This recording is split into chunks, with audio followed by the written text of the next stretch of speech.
Hi, James. How's your alternative energy research project going? To be honest, I'm a bit confused about how to do the research for all the different energy types. Well, the first thing you do is to make sure you focus your question. Otherwise, you'll have too much to read, and you won't be able to select the key arguments. So how do I do that? Start with the general topic of alternative energy, and then keep asking questions until you've narrowed the topic down to one particular area. Then, when you have your question, make a list of the reading you will need. This list should be general to give you some background, but remember, you'll need to focus on the issues related to the question, so the reading list should also be specific to the actual energy source you've chosen, whether it's wind or solar or wave power. And then start reading? Absolutely. You need to start straight away, but don't forget to make notes as you read. Otherwise, you won't be able to keep track of ideas for future reference purposes. Yes, that makes sense. I think that's my main problem. I don't recall where I've read different ideas, so I can't find them again later. And my friends have warned me that not recording ideas in a system can really hinder your progress. Your friends are right. It's a common problem amongst students. You need a system. Anyway, once you've done the reading and made all your notes, you need to organise them so that you can analyse and think about what you've read. But I prefer to just start writing and then go back and look at my notes later. I wouldn't recommend it. I think you need to give yourself more time to digest the material and arrange it into some kind of system ready for analysis in terms of relevance to your research question. Well, that's a great help. Thank you, Professor Jenkins. You're welcome. Come and see me again if you have any more problems. Hi, Mary. How are you? I'm fine, thanks, John. How's your essay going? Not so good, actually. Would you be able to help me with it? Of course. What do you want to know? Well, just the type of information you're going to write about. I won't copy you. I just want some ideas to get me started.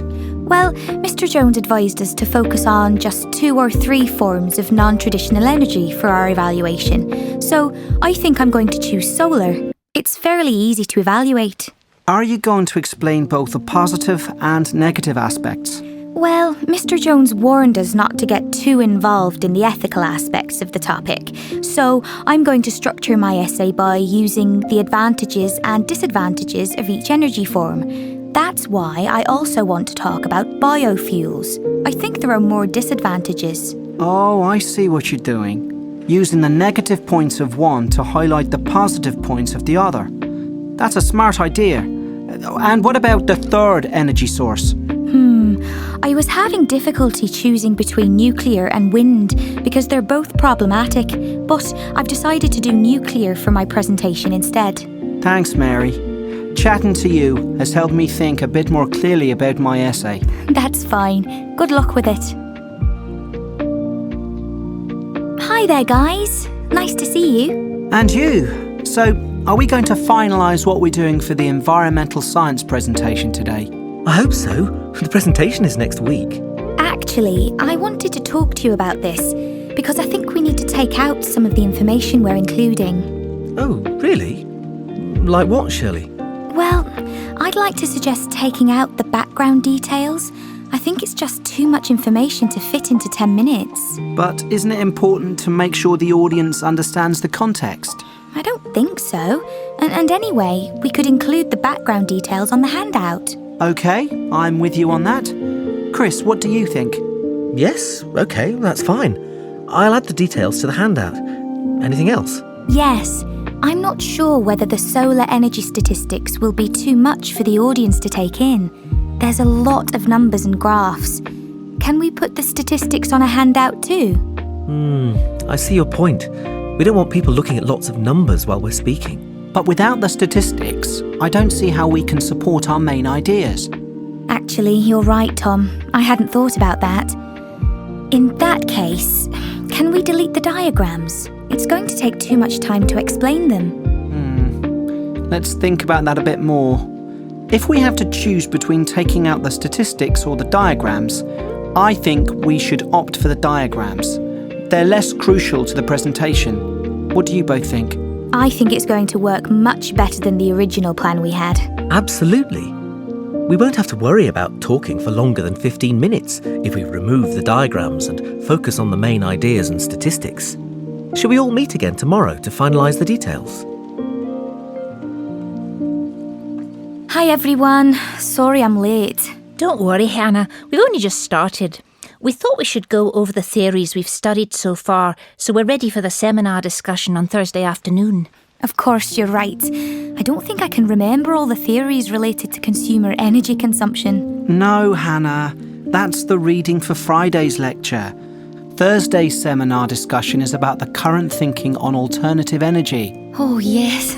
Sorry, I'm a bit disorganised at the moment. Never mind. So, Mike, what do you think about the academics' point of view on nuclear energy? Well, I think I have to agree with them on price being a factor for choosing nuclear in the long term. Me too. It's definitely the most cost-effective measure. Don't you agree, Hannah? To start with, I didn't, but the text Professor Edwards gave us persuaded me. The only thing that concerns me is that there have been some disasters in various parts of the world. Yes, some texts warn of the dangers of nuclear power, using previous disasters as examples. I know what you mean, but I suppose the risk is minimal these days. What do you think about wind and solar energy in terms of the price in relation to the advantages? For me, they're just not worth it. Both are expensive, and it's difficult to predict the amount of energy each one will produce. You know, Mike, I'm afraid I don't share your opinion. This text here talks about the likelihood of improved technology increasing the amount of energy and reducing the costs in the future. Yes, but that's not enough proof to be sure of the relationship between the costs and the benefits. Exactly. The evidence seems incomplete to me. Well, that's something we can follow up on with the rest of the group in the seminar on Thursday. Now listen and answer questions 8 to 10. So, our project is going to cover 3 main areas. Firstly, comparing the main forms of alternative energy: solar, wind, wave, and biofuels in terms of production costs. Secondly, we'll take solar energy as an example and do a cost prediction. And lastly, we'll analyse whether they're likely to replace traditional fossil fuels in the future. That sounds like a comprehensive project with a good focus. Now, what data are you going to use and what approach will you use for the analysis? Now that's something we do agree on. We want to use the reports you gave us in our last lecture and some statistics from the Government, Environment and Energy Department. In terms of analysis, we're going to use a cross-referencing method where we compare each of the government reports with the Robertson report and highlight any differences. Then we'll analyse these to see why the differences exist and where more research needs to be done. That is the end of section 3. In the exam, you will have half a minute to check your answers. OK, so to finish, I want to look at the resources available for researching UK census information for the essay you'll be writing at the end of this module. There are many resources for the study of the civilian population and family history out there, ranging from public to academic to commercial. Some are available for the public to access free of charge, whilst others are only available by payment of fees or restricted to academics and subject to registration. Some are more appropriate to family or genealogical investigation, others to historical population research. So, if we start at the beginning of the list on your handout, you'll see firstly there is the Family Records Centre based in central London. The centre and their website are available to anyone in the country who has an interest in researching demographic data. Their work might be useful to give you an overview of the general sorts of data and services available. Unfortunately, you do have to pay a registration charge of £20 for a year's access to their material. The next resource on the list is Genes Reunited, which is mainly for people who want to find out more about their ancestors. There are some good interactive tools on this website, especially the one which shows you how to manipulate the National Census Association's statistical data. Although Genes Reunited is very useful, It is used by a range of businesses and therefore accessing the site will cost you. Now, the third item on the handout is the National Census Association, which contains the most up-to-date data as it's compiled from official government census data every 10 years. Both companies and individuals are able to access all their resources without payment, so this may be a good place to start your research. Finally, I'd just like to draw your attention to 2 journals at the bottom of the handout. The first one, Journal of Historical Migration, is not actually a journal, but a collection of articles on a website. Anyway, you might like to take a look at it because it has several articles on the importance of recording census data from a historical research perspective. This site is available to the general public, so you don't have to pay or register. The other one, the Journal of Social Demography, is only available using your university online journal's login details, as it can only be accessed by those studying or researching in higher education. Right, well, that should be enough reading for you. Today, I'd like to continue from last week's lecture by looking at what helps people successfully integrate into a new culture. Whereas the reasons for migration are nowadays fairly easy to identify and largely related to employment opportunities or political instability, the factors behind being able to adapt to the new culture and create a new life are considerably more complex. Let's start with an overview of the issues as shown on this diagram. Starting on the left of the diagram, there are 2 lists of factors, internal and external. It's important to notice that the internal factors, in other words, those based on an individual's personality, are divided into positive factors, trusting others and acknowledging that people are different, and negative, being afraid and being suspicious of people. You might think that the list of negative factors would include discrimination, but it doesn't because discrimination comes under the larger category of fear. Now, what you should also notice is that the external factors are not labelled in this way. It's much more difficult to know how to measure the effects of external factors and whether they actually are external or not. The influence of family relationships, climate, beliefs and values, and the ability to communicate in the language of the new culture have wide-ranging effects which are difficult to measure and can distort any research. Now focus on the centre of the diagram, and you'll see this phrase, coping strategies.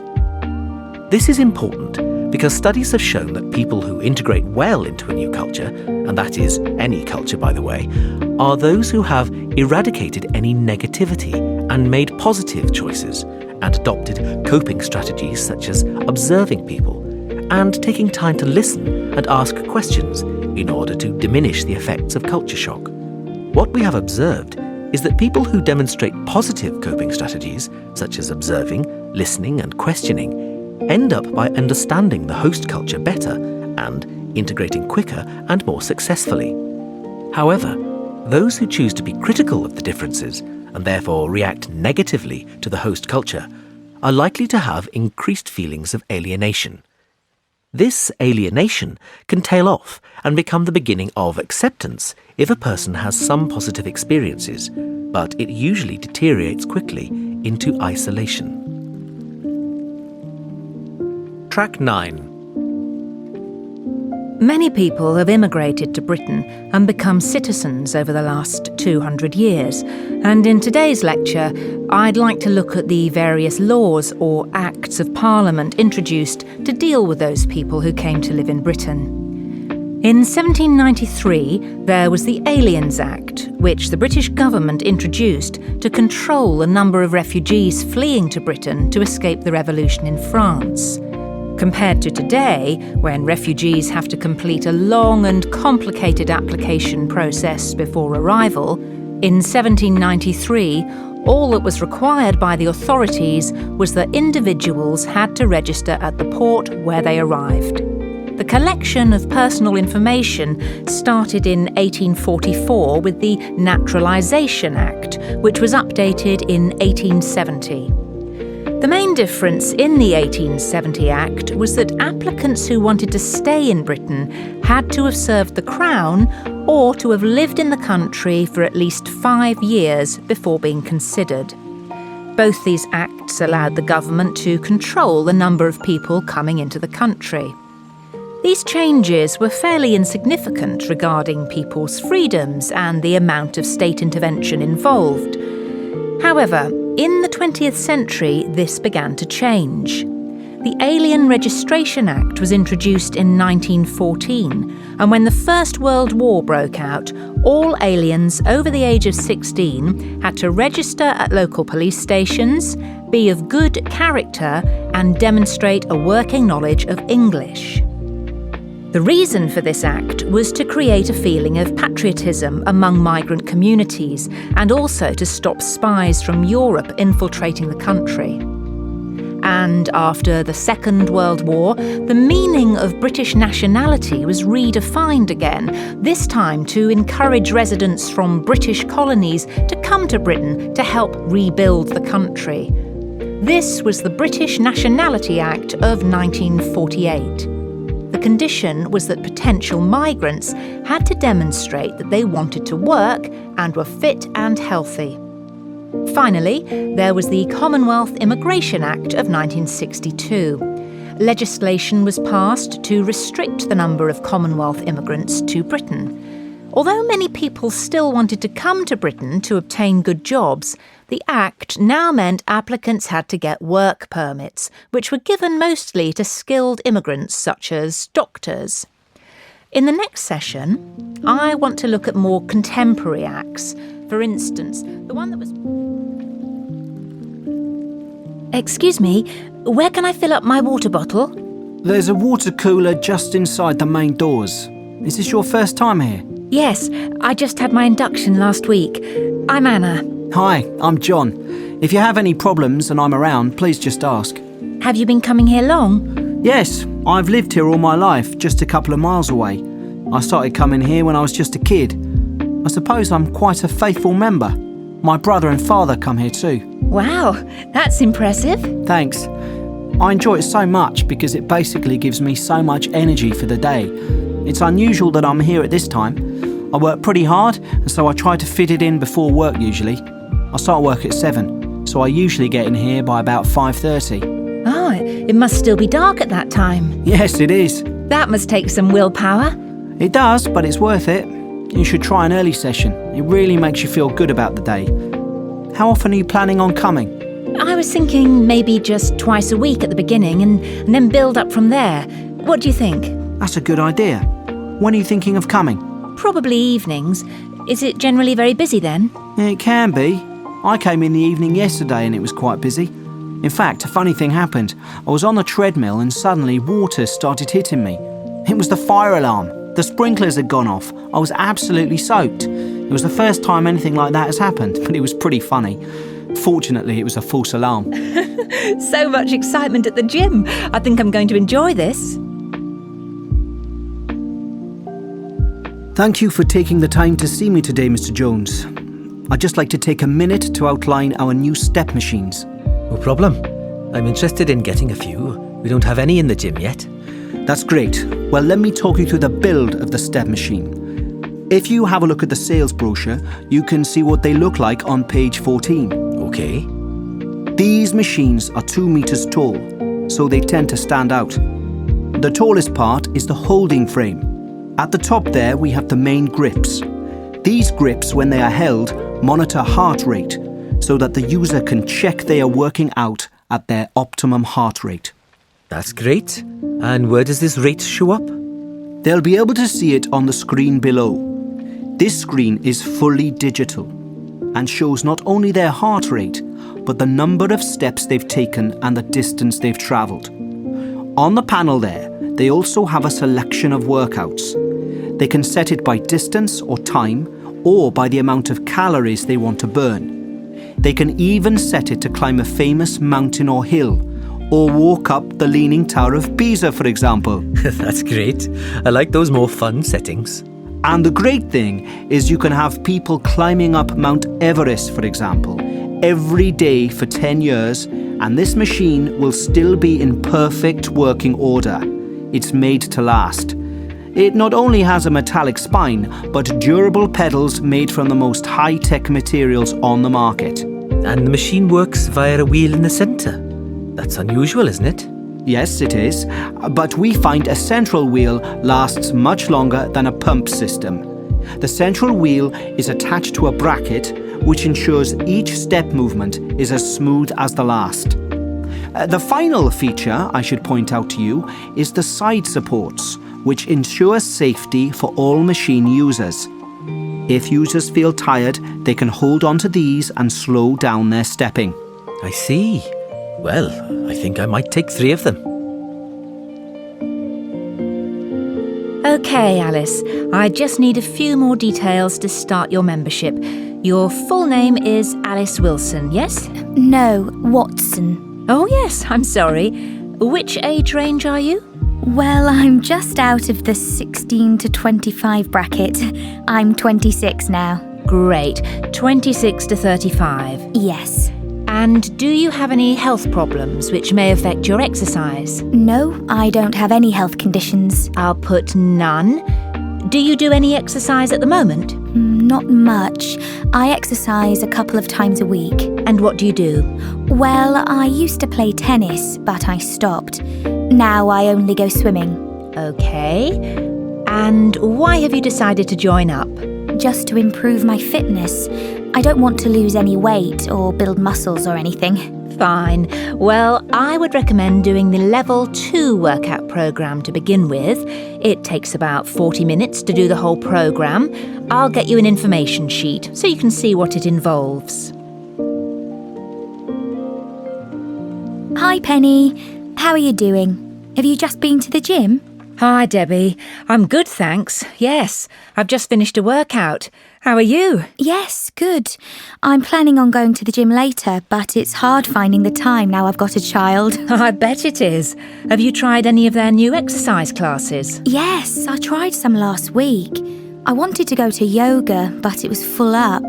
I went to the dance class instead. It was really fun. Oh, and kickboxing last Thursday too. That was exhausting. Well, you didn't miss much at yoga. I went there last Friday and it was far too hard. I couldn't do most of the exercises. Oh no. Are you going to try anything else? Well, I was thinking of trying the aerobics class. My friend did that one and said the instructor was awful. Well, I'll probably give it a miss then. I've got to go to a conference next week anyway, so I'll be away from Tuesday to Friday. Oh, lucky you. Now listen and answer questions 4 to 10. OK, follow me. Let's go up the stairs to the main equipment room. As you can see, we have all the treadmills, bikes and rowing machines in here, and the weights are in the corner. Great. And is that the pool over there? Can I use that with my membership? Yes, at any time. Just go through the glass doors on the left. As you can see, the pool is dominated by the diving board at the far end. It's impressively tall. And on the right-hand side of the pool, you can see we have 2 lanes. The first one is a slow lane for those who are trying to improve their fitness. It gets really busy. The lane on the far right is what we call the club lane, because we reserve this for people who have membership. It is slightly less busy and the members can get a really good workout in it. That sounds great. Yes, it is good. And then near us, you can see a smaller area sectioned off nearly halfway across the pool. This area is where we put the school groups which come in the late afternoons during the week, usually from about 4. We keep them confined to that space so that the other end can be used for free swimming. And what is the little round pool for? We call that the toddler's pool. It's not very deep, and the mothers often bring their children in to teach them to swim in it. Great. Well, I'm glad I can use the pool. It will be good to vary my exercise. Definitely. When do you think you'll be coming? Most likely in the evenings. I'd like to come on Saturdays, but I often work then, so I think I'll have to miss that day and then come on Sundays. Oh, so you'll be a regular visitor? That's great news. Can I ask why you chose Smith's Gym? Well, actually, the television advert prompted me to join. It makes exercising look so much fun. I always thought going to the gym would be monotonous. No, not at all. It can be a lot of fun. My aim is to reach my optimum fitness.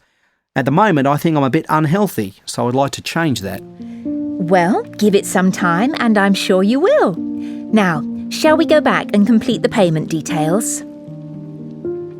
That is the end of section 1. In the exam, you will have half a minute to check your answers.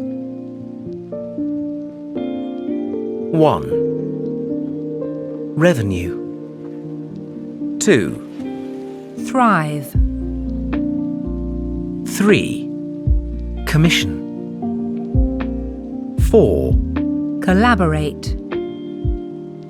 5. Franchise. 6. Restructure. 7. Audit. 8. Subsidiary. Good morning, everyone. I'd like to talk to you all about the department restructure and how it will affect our work. As you know, the company is expanding, and this means we'll need to recruit more staff and optimise our ways of working. So I want to look at each of our teams and the changes which are planned to start next month.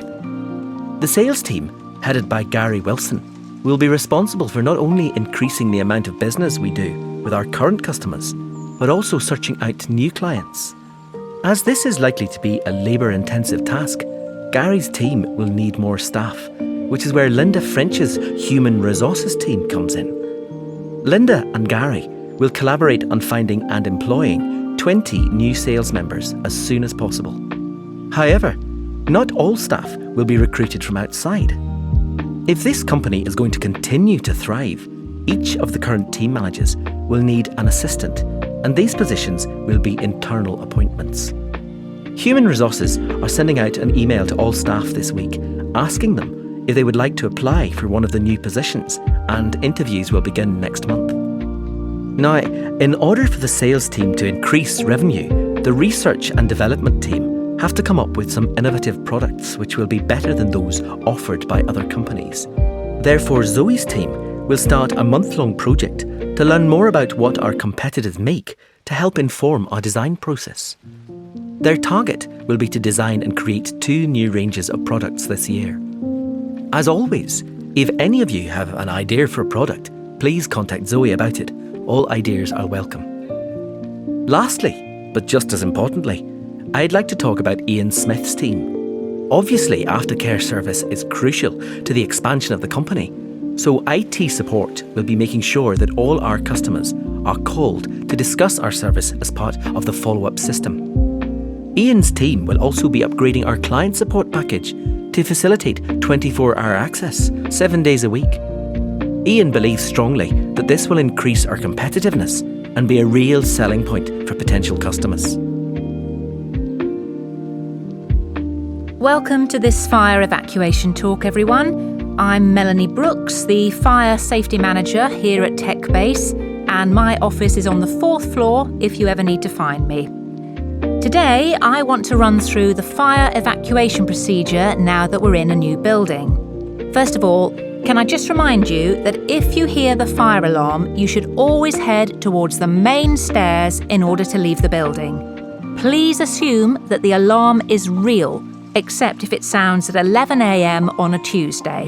At this time, it's always a test, we hope. It's vital that you do not spend time collecting your bags or personal belongings because this wastes valuable evacuation time. When you have left the building, please look for the fire marshals who will be wearing fluorescent orange jackets. They'll show you where the waiting area is, but just so you know, it's the park at the rear of the office block. Your department has a fire safety officer, I believe it's Susan Jenkins, and it's her job to make sure that everyone who signed in has vacated the building. Susan will then tell the fire safety manager if there are any missing people. Can I also remind you that you mustn't enter the building again until the fire safety manager, in other words, me, tells you that the situation is no longer dangerous.